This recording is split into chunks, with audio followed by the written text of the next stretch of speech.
प्रातः क्लास है 26/2/66 शनिवार को बॉम्बे में बोली चली।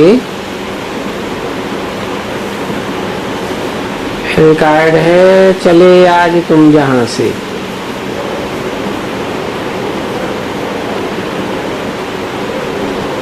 बच्चों को ओम शांति का अर्थ तो बता दिया है।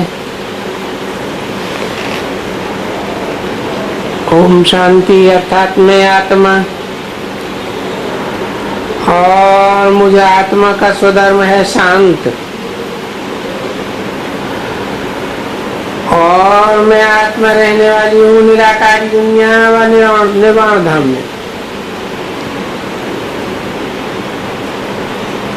बाण से परे, बाण प्रस्थावस्था में।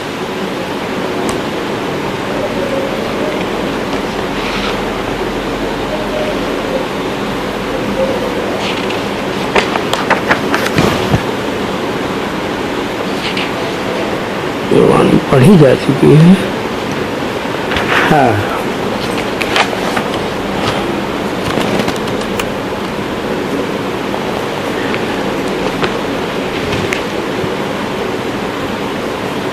छब्बीस 2/66 की वाणी, दूसरा पेज है।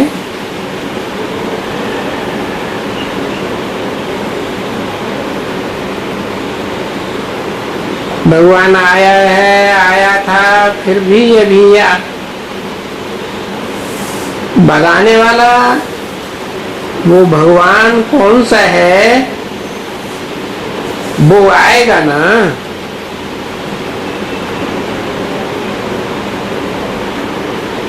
बाप बैठ करके समझाते हैं कि कृष्ण भगवान नहीं है, वो तो 16 कला संपूर्ण बनने वाला देवता है। गाते भी हैं मानुष से देवता किए करतन लागी बार।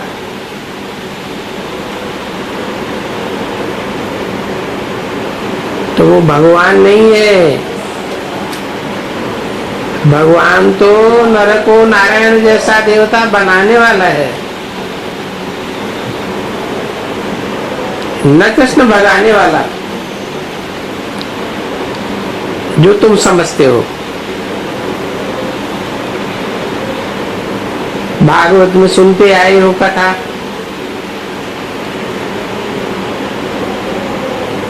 तुम कहते थे कि कृष्ण भगा करके पटरानियां बनाते थे।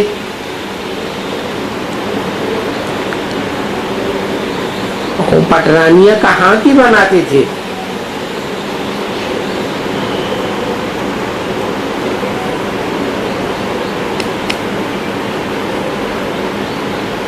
कोई स्थान होगा ना।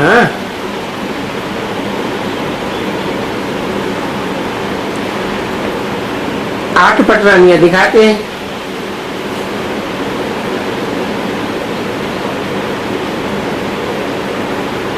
आठ ही धर्म है,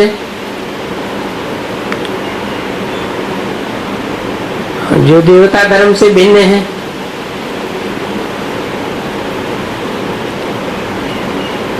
उनके 8 अलग अलग धर्मखंड भी हैं।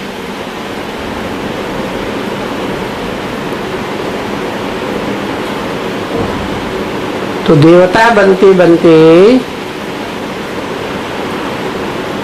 पुरुषार्थ करते करते, वो कोई के प्रभाव में आ गई।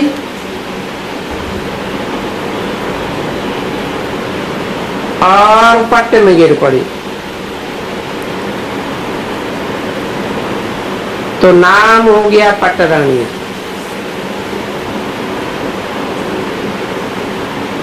कोई इस्लाम धर्म के प्रभाव में आई, कोई क्रिश्चियन धर्म के प्रभाव में आई, कोई मुस्लिम धर्म के प्रभाव में आई।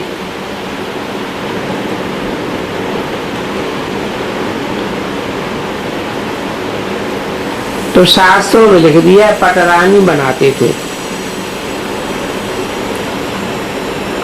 अच्छा, पटरानी भी बनाते थे तो फिर उनकी निंदा क्यों होनी चाहिए?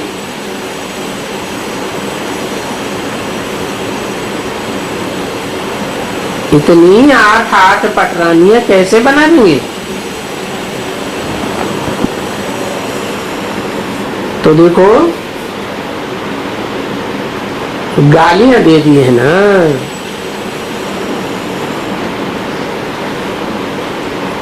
कि उनको इतनी पटरानियां थी, इतनी रानियां थी, बगा बगा के बनाया।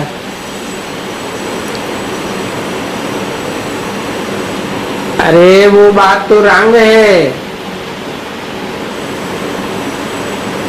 बाप कहते हैं कृष्ण तो आया ही नहीं है। जो उसकी इतनी कहानी सुनाई है कि मक्खन चुराता था, फलाना करता था,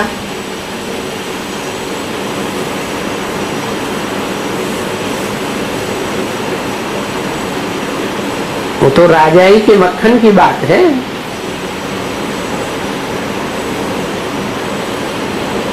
जो शास्त्रों में लिखा है वो तो एक भी बात सस्ती नहीं है। सभी झूठ, मेरे ही झूठ। उन भगवान के ऊपर तो कोई कलंक लगे ही नहीं सकता है।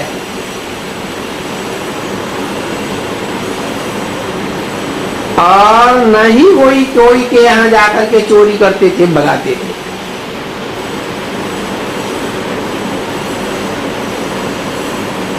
अरे वो कृष्ण अपना घर है, अपना महल छोड़ करके कहां बाहर जा सकते हैं?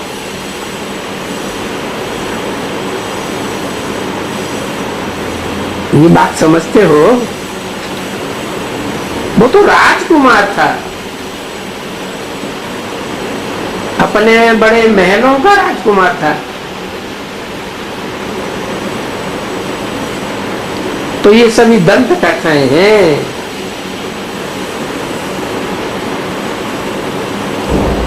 कि मक्खन की मटकियां चुराते थे, चीर हरण करते थे, मटकियां फोड़ते थे। हैं सभी दंत कथा की भक्ति मार्ग की दुर्गति में ले जाने की बातें। और दुर्गति भी क्यों कहें? तो ग्लानि करते हैं। तो जो भगवान की ग्लानि करते हैं उनकी दुर्गति तो होगी ना। ये तो पाप हो गया ना। भगवान है सदगति करने वाला, फिर बताई दिया वो दुर्गति करते थे।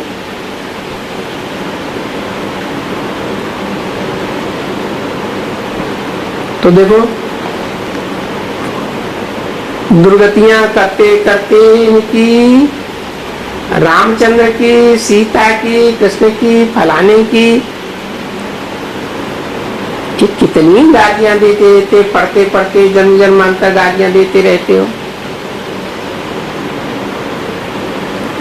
और जन्म जन्मांतर ये कथाएं सुनते आए हो।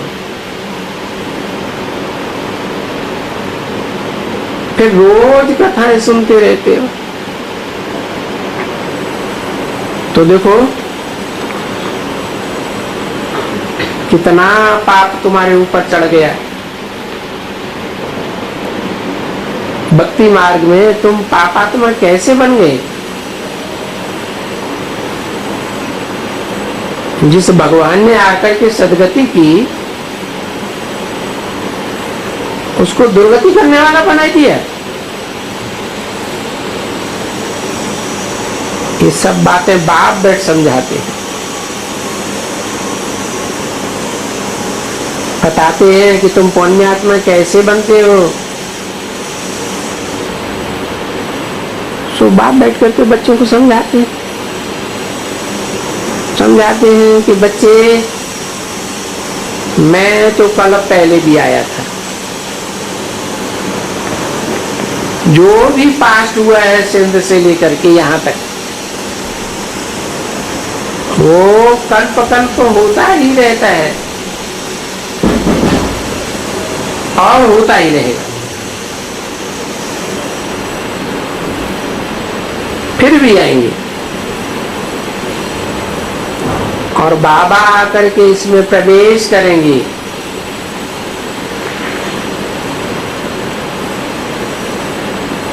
कलकत्ते में आकर के प्रवेश करेंगे।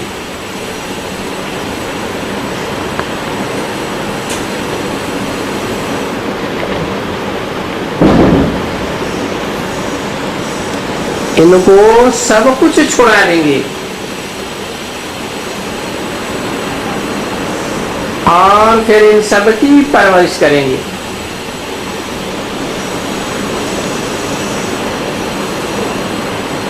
जैसे सिंध हैदराबाद में की थी,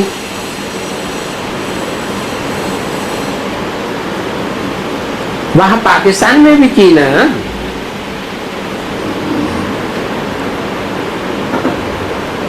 सब मिलकर के रहते थे। तो ये फिर सब वही होगा।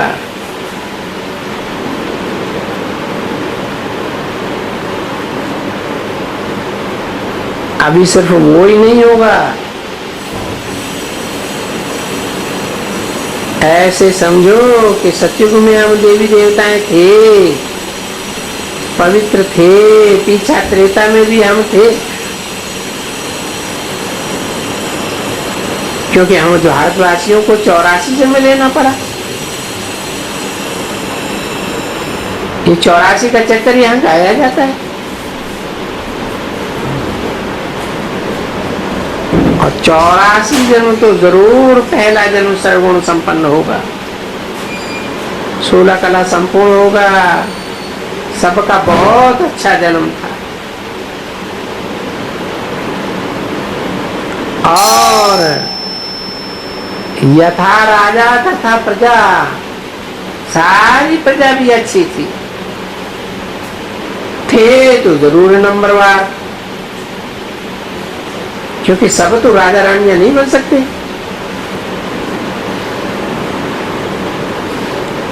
तुम सब राजा रानियां बन सकती हो क्या? सब साहूकार भी नहीं बन सकते। साहूकार, गरीब वगैरह वगैरह ऐसे होते हैं ना बहुत जरूर। बाप बैठ करके बहुत अच्छी तरह से समझाते हैं कि हे भारतवासियों, तुम तो देवी देवता धर्म वाले थे,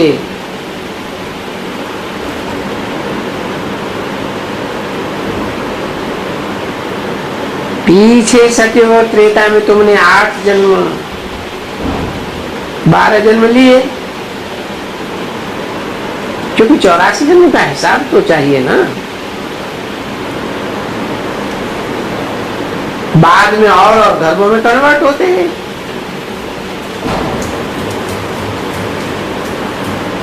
अच्छा, फिर ऐसे ही अपन को समझो कि हमने पार्ट ऐसा ऐसा धरा। यहाँ सतयुग में देवी देवता आराधना, पीछे हमने पाठ धरा त्रेता में राम राज्य क्षत्रिय धर्म,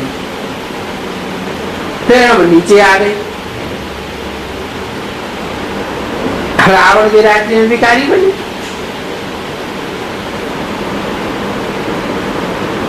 फिर तो वाम मार्ग में गए।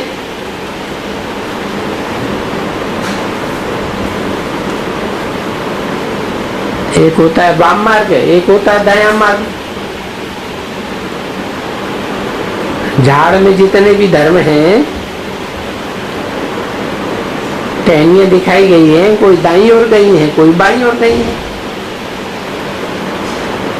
वाम मार्ग में जाने वाले धर्म वो सब व्यभिचारी बन गए। बायां हाथ होता है ना, गंध उठाने का काम बाएं हाथ से किया जाता है ना।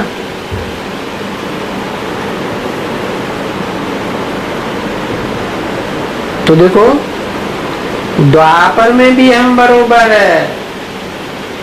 21 जन्म रहे, इस तरह 84 जन्म तो चाहिए। बाबा कहते हैं ना, तुम अपने 84 जन्मों को नहीं जानते हो।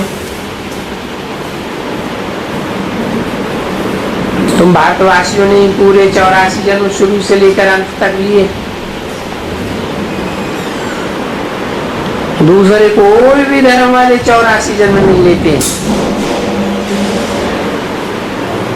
जो और धर्मों में कन्वर्ट हो जाते हैं वो भी 84 जन्म नहीं लेते।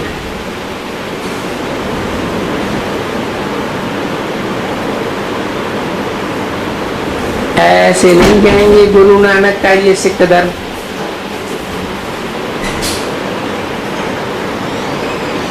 नहीं, वो गुरु नानक तो आया 500 वर्ष हुआ, उनका बहुत बहुत करके 12-14 जन्म होंगे, 84 जन्म नहीं होंगे। क्योंकि कलयुग के मध्यांत में आते हैं, नई नई आत्माएं आती हैं, तो उनकी ज्यादा उम्र होगी या कम होगी। जो भी नई आत्माएं परमधाम से उतरती हैं उनकी एज ज्यादा होगी, एवरेज एज, या कम होगी नई आत्मा की? कम होगी। क्यों? रशियंस हैं, सबसे लास्ट में आते हैं। उनकी आयु अभी कितनी है एवरेज? 100 वर्ष रहते हैं जिंदा। तो जो भी लास्ट में आती है नई नई आत्माएं पावरफुल आती हैं, तो उनकी एज लंबी होती है। तो वैसे हिसाब करें कि धर्म कब स्थापन हुआ, वहां से भेंट करें, ये हिसाब है ना। जबकि इन देवी देवताओं का 84 जन्म 5000 वर्ष है। तो अंत में आकर के ये तो तमो प्रधान बन गए। इन भारतवासियों की एज 30-40 वर्ष रह गई एवरेज एज। तो फिर जो नई नई आत्माएं आवेंगी, सात्विक आत्माएं आवेंगी ना, उनमें तो पावर ज्यादा होती है, बीज में पावर ज्यादा होगी, तो पौधा या पेड़ सशक्त हुआ ना। तो फिर जो 2000 वर्ष पहले, 500 वर्ष पहले, 1200 वर्ष पहले आए, उनका कितना जन्म हुआ होगा? तो ये हिसाब हुआ। और ये हिसाब भी तो बहुत सहज समझने का है। अभी एक्यूरेट नहीं निकालना है कि इतना समय में इतना हुआ इनका।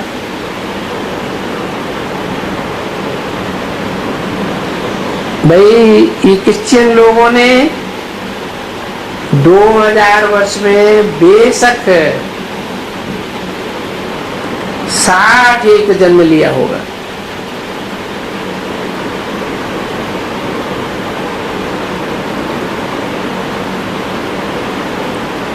पुनर्जन्म तो लेते हैं ना, वृद्धि होती जाती है, पुनर्जन्म होते जाती है। अच्छा,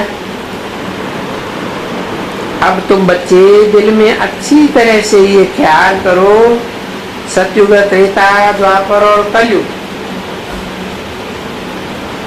इन 4 युगों में हमने 84 जन्म भोगा। अभी ये सारा झाड़ जर्जरीभूत अवस्था को पा गया। तो फिर बाबा कहते हैं मैं आता हूं।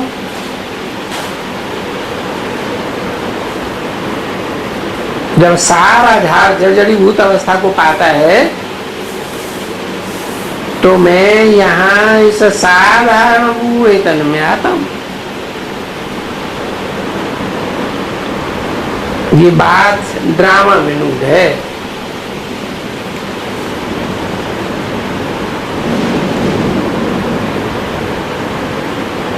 और इस बात में कभी कोई फर्क नहीं पड़ेगा।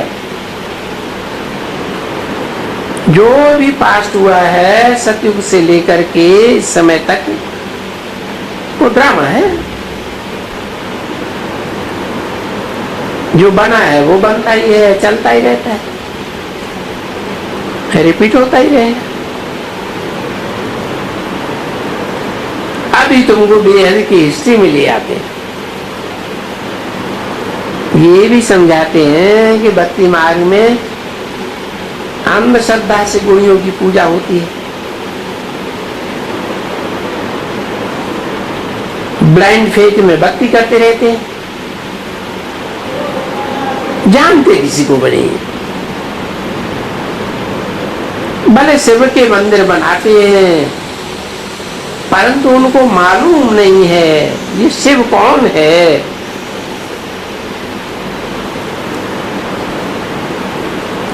ये यादगार मंदिर क्यों बनाया है,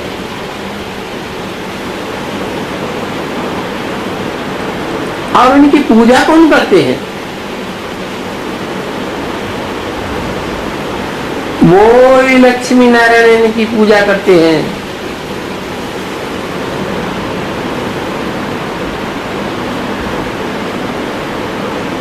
जिनको बाबा ने आकर के नर से नारायण बनाया था।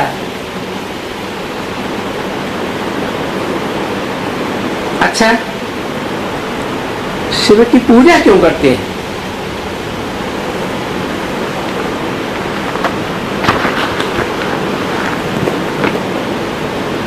उन भक्तों को तो ये मालूम ही नहीं है कि शिव बाबा से हम सतयुग के लक्ष्मी नारायण बने थे। 26/2/66 की वाणी का 3रा पेज। ये बात उनको मालूम ही नहीं पड़ती।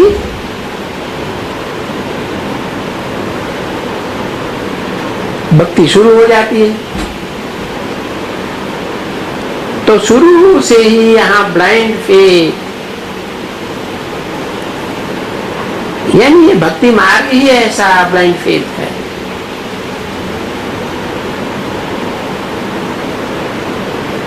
ये जिनकी पूजा करता था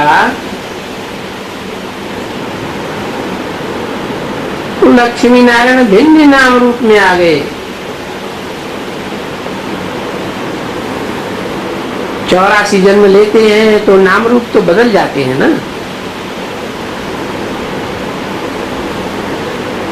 द्वापर से पुजारी बने। अच्छा,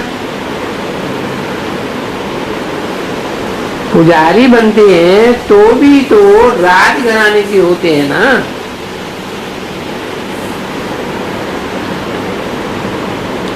कौन? लक्ष्मी नारायण। तो जिसने पहले पहले मंदिर बनाया वो पहले लक्ष्मी नारायण था।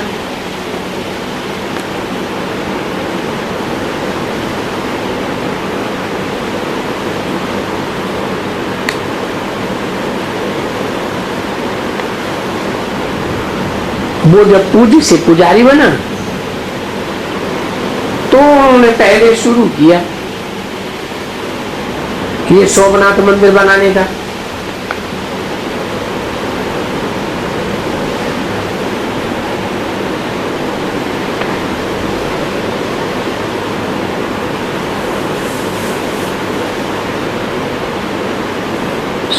सोमनाथ नाम क्यों दिया?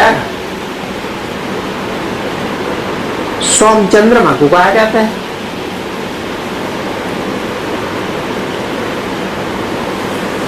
नाथ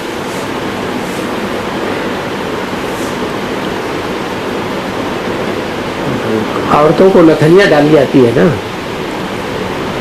शादी होती है तो नथनियां डालते हैं।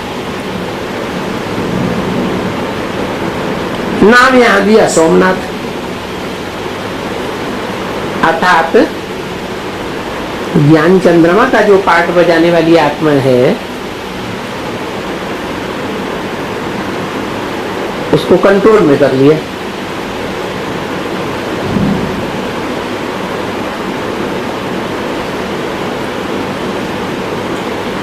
ऐसे भी देवताएं थे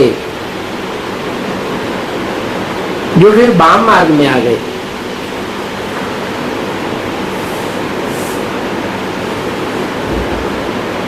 वो कौन थे? जो 84 जन्म न लेने वाले थे, सतयुग में तो आए होंगे, 83 जन्म लिए तो सतयुग में तो आए, लेकिन कब कलाएं हो गई, कम जन्म हो गए, आत्मा कमजोर हो गई,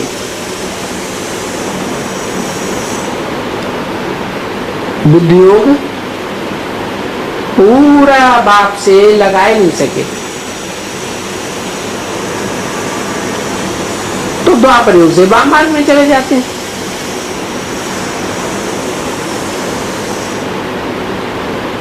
तो देखो, इन देवताओं ने बहुत बनाया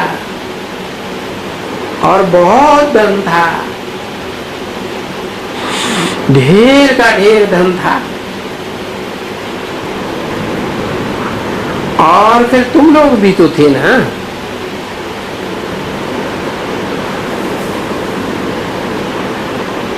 तुम किसे कहा? जो सन्मुख होते हैं उनसे तुम कहा जाता है।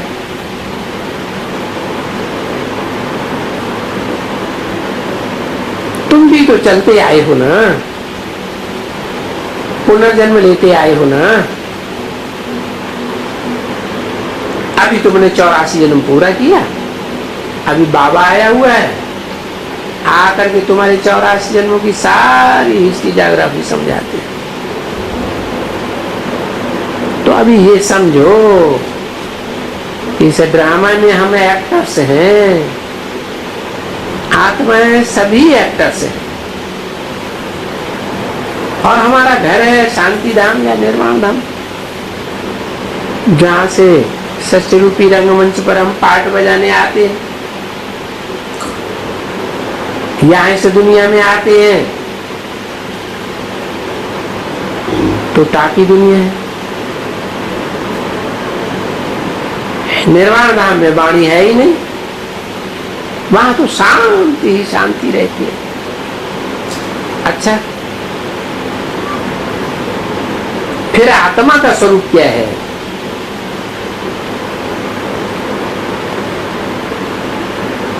ये आत्मा कहाँ रहता है?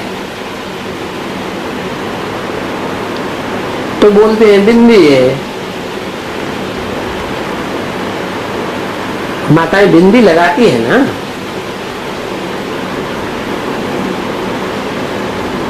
कहते भी यहाँ भ्रकुटी के बीच चमकता है जब सितारा, तो वहां परम धाम में इन आत्माओं का जैसे कि झाड़ है, उस झाड़ में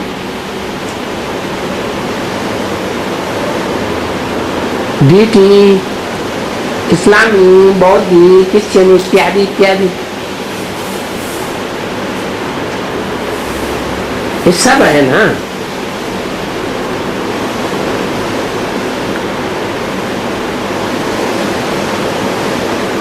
ये रुद्र भी है, रौद्र रूप धारण करने वाला।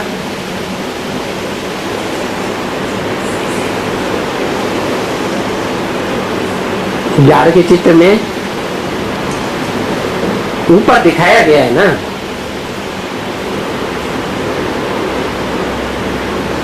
आत्माएं जा रही हैं परम धाम, ले जाने वाला और रौद्र रूप धारण करने वाला, आत्माओं को खींचने वाला रुद्र शंकर के रूप में बैठा हुआ है। तो ऐसे कि जैसे उनका ये झाड़ है जो ऊपर में बैठा हुआ है,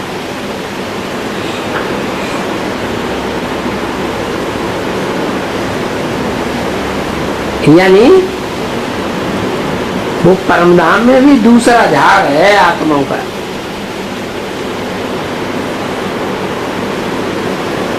तो बाप बैठ करके समझाते हैं, तुमको यहाँ आकर के राय देते हैं कि हे मेरे सभी बच्चों, अब मुझे याद करो, मैं तो सदैव ज्योति बिंदु हूँ, निराकारी हूँ। तुम मुझे याद करते करते तुम देह को भूल जाएंगे, तुम भी निराकारी ज्योति बिंदु बन जाएंगे। तो बताओ क्या होगा? तुम्हारा देह से किया हुआ जो भी विकर्म है वो सब भस्म हो जाए। और ये एक ही उपाय है पाप कर्म भस्म करने का। क्योंकि मुझे बुलाते हैं पतित पावन आओ,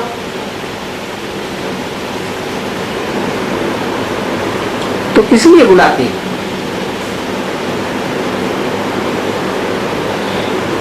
तो मैं तुमको कैसे कहूंगा कि गंगा में स्नान करो जबकि तुम मुझे बुलाते हो? अरे ये गंगा पतित पावन थोड़े ही है, वो तो इस सृष्टि पर है ही है। सतयुग त्रेता द्वापर कलयुग में है ही है।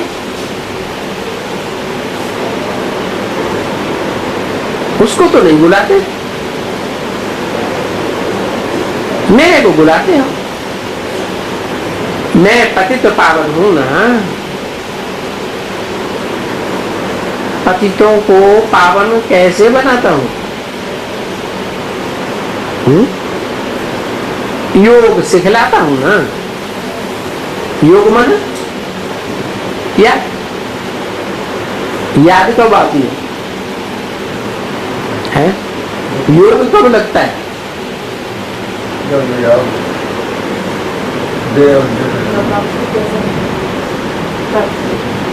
याद तब आती है जब कोई से सुख मिला है, देखा है तो याद आएगी, कानों से सुना है तो याद आएगी, कोई भी इंद्रियों से अनुभव किया है तो याद जरूर आएगी।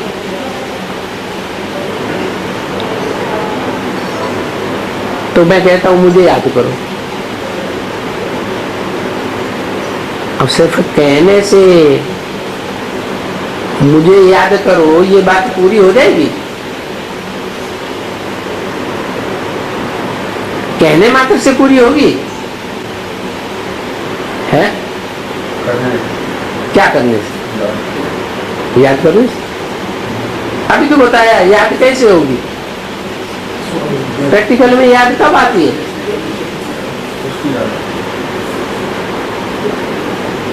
जिसको अनुभव किया है वो याद आएगा ना। तो मैं यहां आकर के सिखलाता हूं।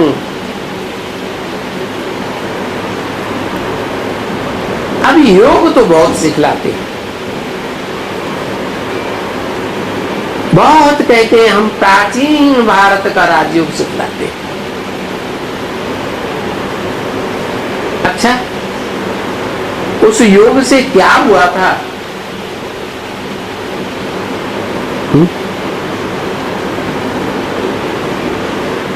क्या हुआ था? उस निराकारी स्टेज वालों को याद करते करते तो साकार में निराकार आया था, उसे याद करते करते हम भी क्या बन गए? निराकार बन गए। निराकार बन करके अपने पावन धाम ब्रह्मलोक पहुंच गए। गति हुई ना। गति माने दुर्गति माने,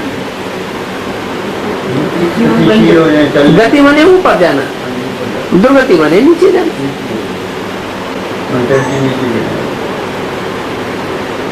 तो तुम्हारी गति हो गई परम धाम की ओर।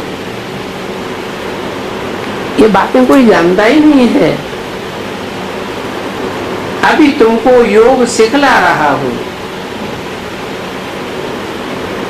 कैसे सिखला रहा हूं? मेरे साथ योग रखो। क्या? मेरे साथ माम एकम याद करो, और कोई को याद न करो। और कोई कोई साथ संग का रंग लग गया तो याद आएगा या नहीं आएगा? है? याद विचारी बनेगी या नहीं बनेगी? विचारी बन जाएगी। तो मैं तुम आत्माओं को कहता हूं, मैं कहा, इसका मतलब कहने वाला साकार आत्मा नहीं है, वो निराकारी आत्मा है। मैं तुम आत्माओं को कहता हूं कि अपने घर से यानी बाप से योग रखो।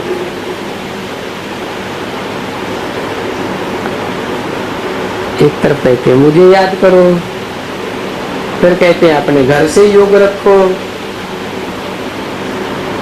तो दो बातें हो गई हैं? एक ही कैसे? हाँ, तो घर अलग हो गया है।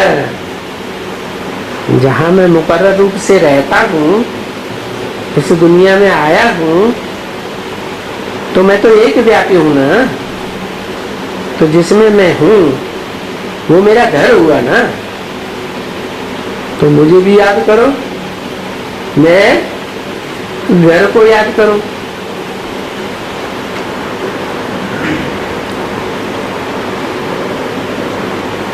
उस योग से क्या होगा? मेरे घर को याद करो, क्या होगा? हाँ, जिस तन में मैं आता हूं तो उसको तो सबसे जास्ती संग का रंग लगता है। तो जिसको सबसे जास्ती संग का रंग लगेगा वो आत्मा तो पहले पहले निराकारी स्टेज में आ जाएगी ना।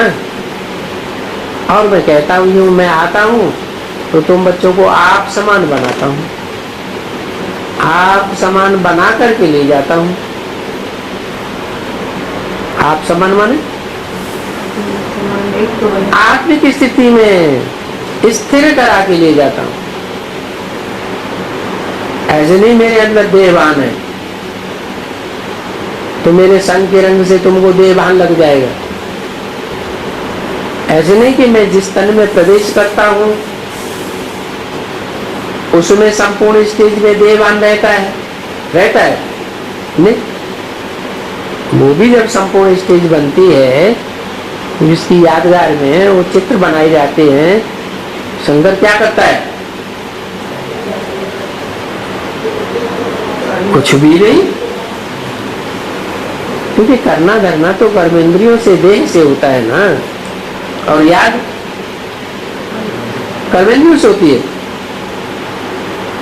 कर्मेंद्रियों से याद होती है नहीं, याद तो बुद्धि से होती है, लेकिन कर्मेंद्रियों से संग का रंग लगता है। तो जो संग का रंग लगता है वो संग का रंग मेरे को एक को याद करो। एक को मतलब ये नहीं कि बिंदी बिंदी, मुझे एक बिंदी को याद करो, वो कैसे पता चलेगा कि एक बिंदी कौन सी? तो जब मुकर्रर रथ का पता चलेगा तभी पता चलेगा ना कि वो एक बिंदी किस रूप में मुकर्रर रूप से कार्य कर रही है। तो पूछा, उस घर को याद करने से क्या होगा? तुम्हारा जो विकर्म है बस वो विकर्म भस्म हो जाएगा। जैसे मेरी स्टेज है, मैं जिस तन में प्रवेश करता हूं सबसे पहले उस आत्मा की भी वही स्टेज बनती है, निराकारी। निराकारी स्टेज सदैव की बने, माना विकर्म भस्म हो गई। विकारों की खाद जल गई ना, तो क्यों याद आवेगी? तो अभी तुम जितना याद करेंगे उतनी तुम्हारी खाद निकलती जाएगी। ये याद की मुख्य बात है।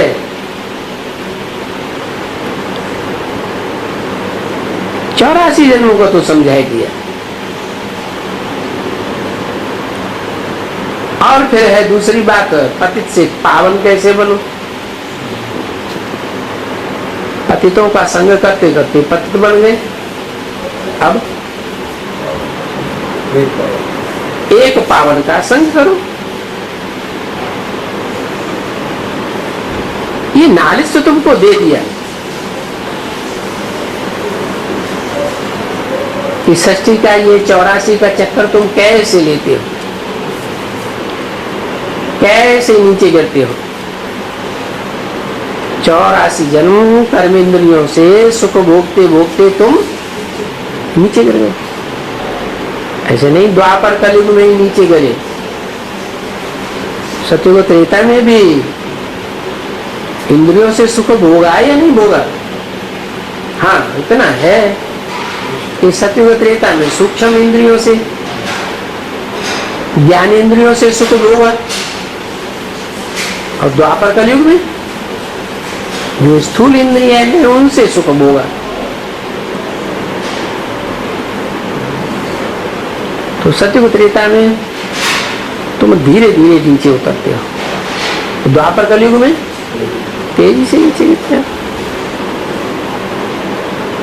तो तुमने जाना कि 84 जन्म तुम कैसे लेते हो, नंबरवार पुरुषार्थ अनुसार लेते हो। क्या नंबरवार पुरुषार्थ अनुसार? मान लो किसी ने बहुत याद का पुरुषार्थ किया, तो 84 के चक्र में क्या अंतर आएगा? जिन्होंने कम याद किया उनके मुकाबले है नंबर 1 में तो आएगा, लेकिन 84 जन्मों में क्या अंतर पड़ेगा? मतलब नहीं आ जाएगा, जैसे जाएगा तुरंत आएगा। वो तो ठीक है, तुरंत आएगा, लेकिन ये तो एक जन्म की बात हुई। 84 जन्मों में क्या अंतर पड़ेगा? कुछ अंतर पड़ेगा या नहीं पड़ेगा? है अंतर ये पड़ेगा कि जिसने बहुत याद करने की प्रैक्टिस की है तो अंतमते सुगति तो होती ही है। पहले जन्म में तो पहले पहले आएगा ही, लेकिन 84 जन्मों की जो शूटिंग हुई है वो याद करने की उसकी जास्ती हुई ना। तो 84 जन्मों में भी औरों के मुकाबले धीरे धीरे नीचे उतरेगा या जल्दी से नीचे उतर जाएगा? धीरे धीरे नीचे उतरेगा। तो देखो 84 जन्मों में या द्वापर कलयुग में सभी तो राजे नहीं बनते हैं, बनते जो राजयोग सीखने वाले हैं वो सभी राजे बनते हैं? नहीं बनते।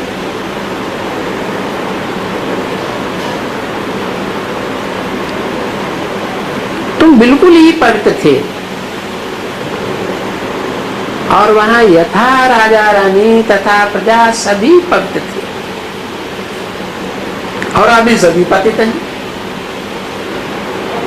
यथा राजा रानी तथा प्रजा, क्योंकि बड़े पे बड़े थे ये राजा रानी। तो ये साधु संत तो कोई बड़े नहीं हुए, ये प्रजा वर्ग में है या राजा राजवर्ग में है। साधु संत ये राजयोग सीखते हैं, राजयोग सीखते नहीं। मैं तो गृहस्थियों को आकर के राजयोग सिखाता हूं, ये तो बड़े नहीं। हाँ, वो गुरु लोग तो हुए। पोजीशन तो इस दुनिया में उनका बड़ा है ना। तो बाप बैठ कर समझाते हैं, आगे भी तुमको कहा था, परंतु उन साधु संतों ने कृष्ण का नाम डाल दिया कि कृष्ण ने कहा मन मना भव मध्याजी भव।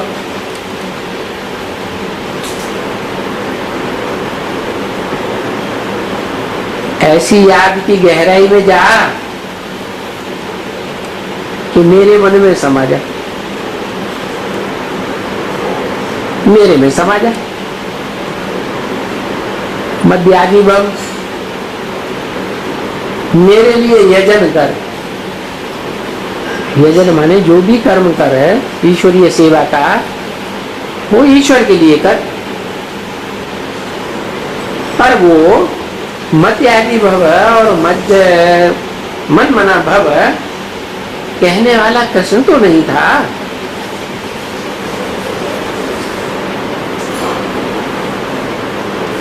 कृष्ण की आत्मा यानी ये जो नई थी, नई दुनिया में, वो अब पुरानी बनी है। उसमें भी आत्मा बैठी है। जो नई सृष्टि में आई थी, अभी पुरानी बन गई है, उसमें मुख्य है कृष्ण की आत्मा, जो 84 जन्म लेती है। और वो आत्मा अभी पतित बैठी है। कहते हैं बहुत जन्मों के अंत के जन्म के भी अंत में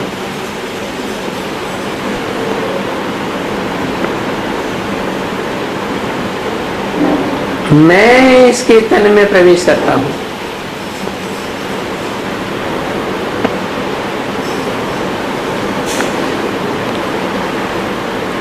किसके शरीर में? किसके शरीर में प्रवेश करता हूं? हैं? कृष्ण के शरीर में दादा लेकर आज में प्रवेश करता हूं या कोई और में प्रवेश करता हूं? क्यों? कृष्ण की आत्मा नारायण नहीं बनती? फिर हाँ, वो नर से नारायण नहीं बनती डायरेक्ट, वो नर से प्रिंस बनेगी। और मैं तो नर को क्या बनाता हूँ एक ही जन्म में। बच्चे के रूप में जन्म नहीं मिलना है तुमको, तुम तो डायरेक्ट नर से नारायण बनते हो। तो देखो किसके तन में प्रवेश करता हूँ? वो ही नारायण।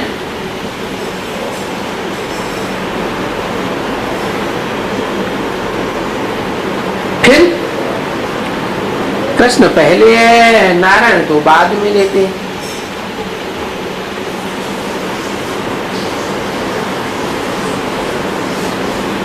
और उनको कहा जाता है भाग्यशाली रथ। किनको? कौन सा कृष्ण पहले है, सत्ययुगी या संगमयुगी कृष्ण? बाद में नारायण। उनको भाग्यशाली रथ कहा जाता है।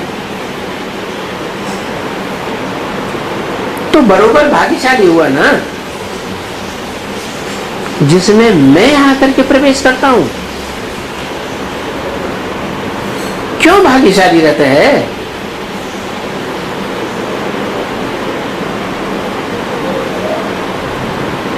क्यों भाग्यशाली रथ है?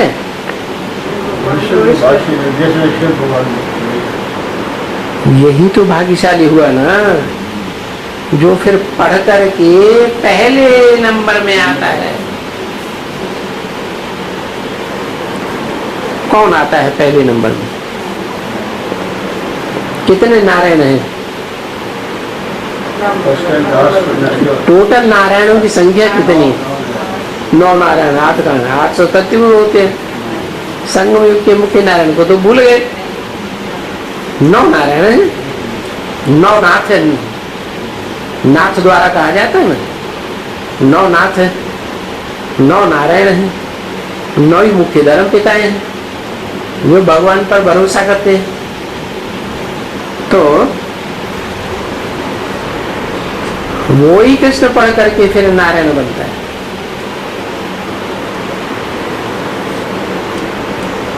जैसे तुम सभी बनते हो।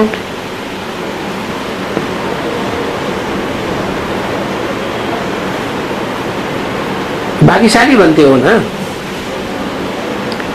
अब नंबरवार जो जितना पुरुषार्थ करते हैं उतने भाग्यशाली बनते हैं। परंतु मुख्य तो इनका नाम आएगा ना। किस तरफ इशारा किया? इनका कह के संगम नारायण की तरफ, चित्र की तरफ इशारा किया। तो तुमको भी इनको फॉलो करना है, और फॉलो कर रहे हो ना बरोबर। तो बाबा और कोई तकलीफ किसी को नहीं देते हैं। हम भारतवासियों ने बरोबर 84 जन्म अभी पूरा किया, और हम अभी 84 जन्मों को जान गए। बाप ने आकर के हमको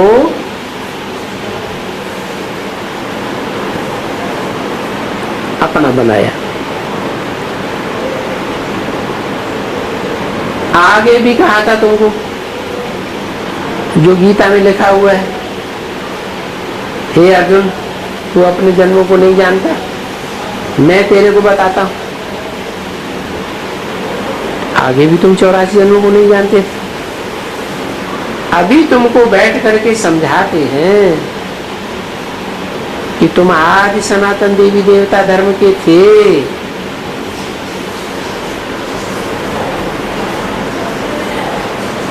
मध्य देवी देवता धर्म के नहीं थे। अंत वाले देवी देवता हैं या क्षत्रिय नहीं थे। कौन थे? आदि सनातन धर्म के थे। सनातन क्यों कहते हैं? सत्य को सनातन कहते हैं। सत्य सनातन धर्म कहा जाता है। सत्य बात अलग, सनातन बात अलग। सनातन माने पुराना। तो सनातन क्यों कहा जाता है? क्रिश्चियन धर्म क्यों कहा जाता है? मुस्लिम धर्म क्यों कहा जाता है? नहीं, मोहम्मद के नाम पर मुस्लिम धर्म नाम पड़ा, क्राइस्ट के नाम पर क्रिश्चियन धर्म नाम पड़ा, महात्मा बुद्ध के नाम पर बौद्ध धर्म नाम पड़ा।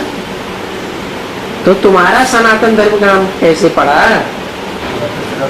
जरूर है। ब्रह्मा के 4 पुत्र हैं, जिनमें से बड़े पुत्र का नाम सनत कुमार। सनत के नाम पर सनातन नाम पड़ा। तो तुम हिंदू धर्म के नहीं हो, सत्य सनातन देवी देवता धर्म के हो। अब बताओ तुमने हिंदू धर्म क्यों कहलाया है?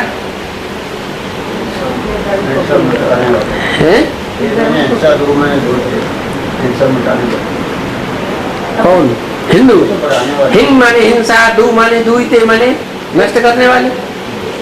तो हिंदू हिंसा को नष्ट करने वाले हैं।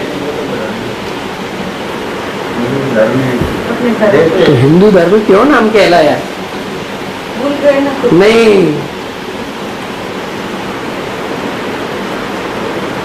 जो कन्वर्ट होते हैं ना और धर्मों में, नारायण हो कम कला वाले या उनके फॉलोअर्स हो, वो जब दूसरे धर्मों में कन्वर्ट होते गए तब तुमने नाम धरा लिया हिंदू।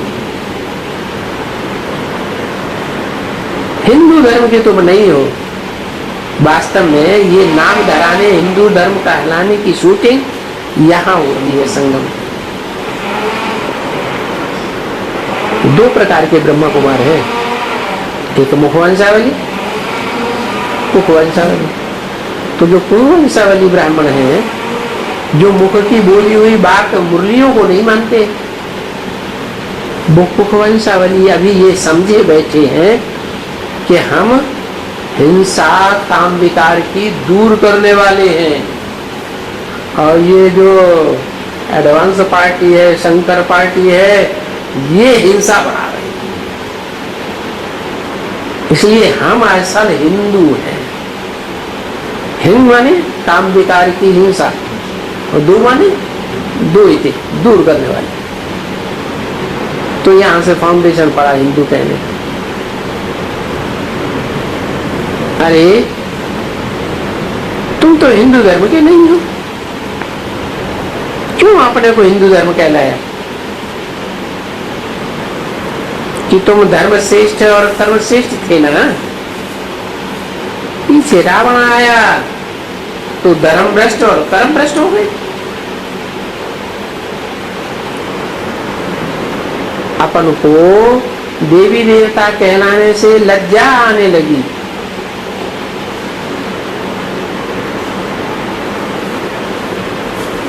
शर्म आने लगी।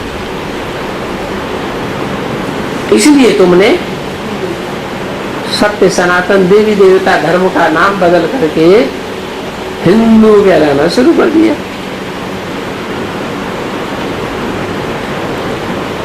अभी वास्तव में तुम हो वो ही कौन? देवी देवता सत्य सनातन धर्म वाले। कोई हिंदू नहीं हो तुम, आदि सनातन देवी देवता धर्म के ही हो। और तुमने ही 84 जन्म हो गए।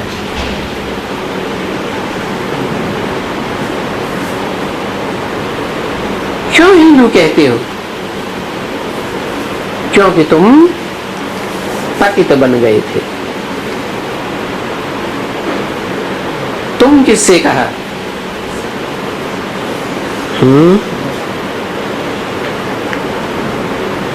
उनको वंशावली ब्राह्मणों को तुम कहा,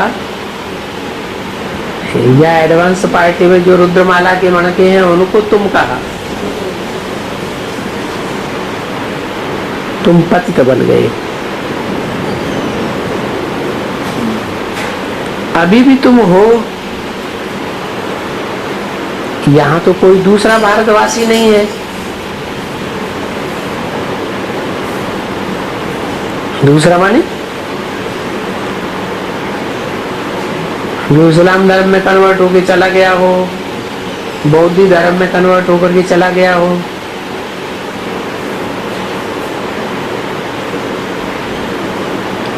वो दूसरे भारतवासी हुए। अभी तुम सभी भारतवासियों के लिए ये बात है, हिंदू कहलाने वाले बन गए। अभी जाना तो सबको है, परंतु पहले किसको जाना है?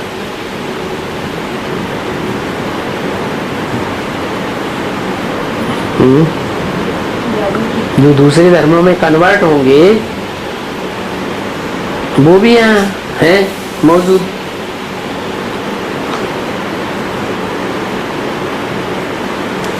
ब्राह्मण तो है ना, और जो असल देवी देवता धर्म के हैं वो भी मौजूद है। परंतु पहले किसको जाना है घर में? परम धाम में, निर्वाण धाम में।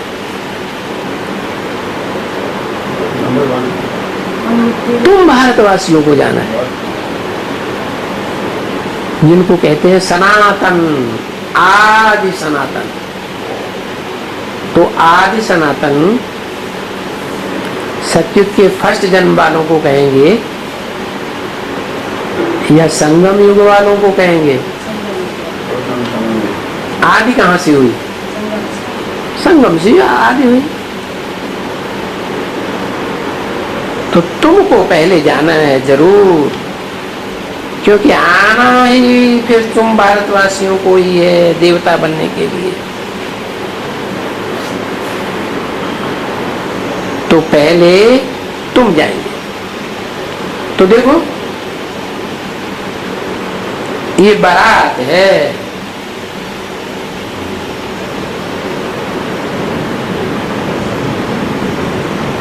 ये शिव बाबा बारात लेके जाते हैं। वो है सभी का बाप, परंतु बारात जब जाती है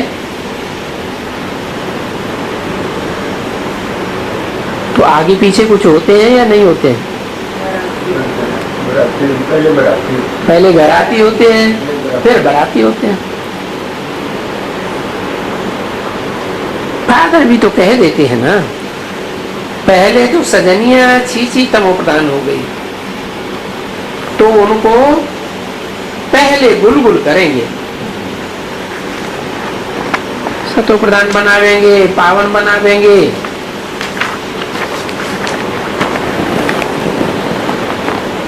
फिर इन सजनियों को साजन ले जाएंगे,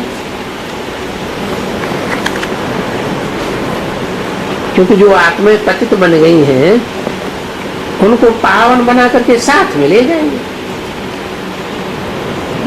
जिसको बरोबर कहा जाता है लिबरेटर गाइड।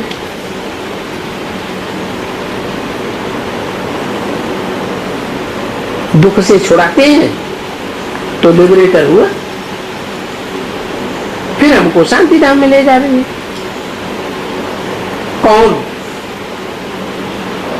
कौन ले जाएंगे? हैं? अरे नाम क्या दें? कौन ले जाएंगे?